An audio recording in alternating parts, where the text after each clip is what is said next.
His sister and brother are devastated, and needless to say, I am too. He's finally gotten his life together the way he wanted to live it. 3 men found dead in their friend's backyard. 2 weeks later, we still know precious little of their final hours. We've heard a lot about the mystery of what may or may not have happened to these men. What we're learning new tonight is what connected them before that fateful night. Yeah, the story of their friendship starts nearly 2 decades ago in high school. Fox 4's Malik Jackson live from KCPD headquarters again tonight covering this story. Malik, a lot of attention and eyes on this story for sure.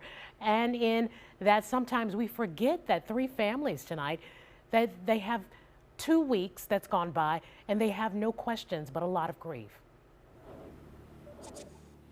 Yeah, Christelle, the families of Ricky Johnson, David Harrington, and Clayton McGinney, they are looking for the answers of what happened to them. But these 3 friends were more than friends. As you mentioned, they've known each other since high school. They were like brothers. When you saw one, you saw the others. Tonight we tell you who they are as the desperate pleas for justice continue to ring. He was a great friend to so many people out there. The stories everybody had was constantly about how anytime they needed my son, he was there.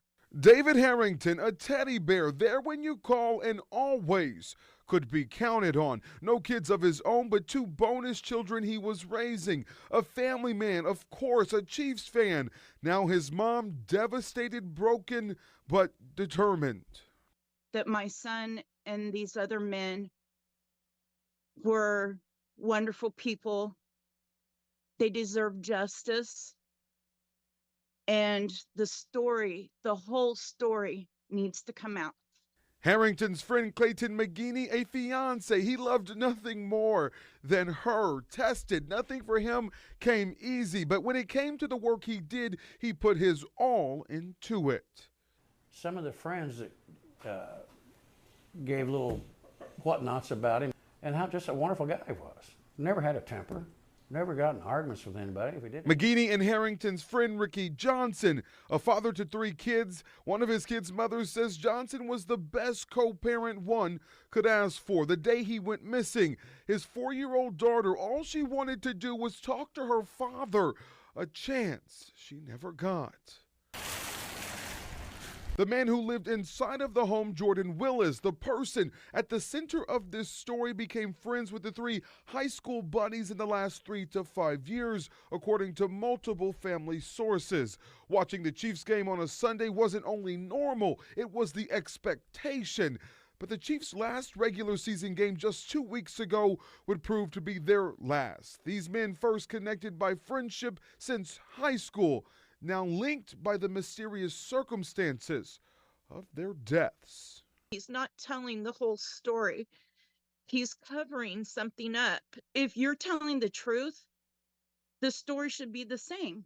You just don't go to a house and find 3 dead grown men in the backyard.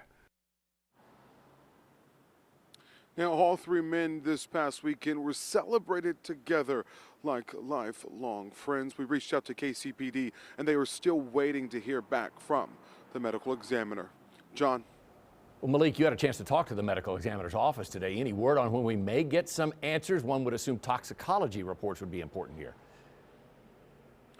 Yeah, and it's the toxicology report that we are waiting to get back. They actually send those out of state, and so this process can take at the minimum 6 weeks, but it could take longer than 8 weeks depending on how complicated the results from that report are. But of course, Fox 4 will stay on this story, and as soon as we learn more, we will bring it to you on air and online at fox4kc.com.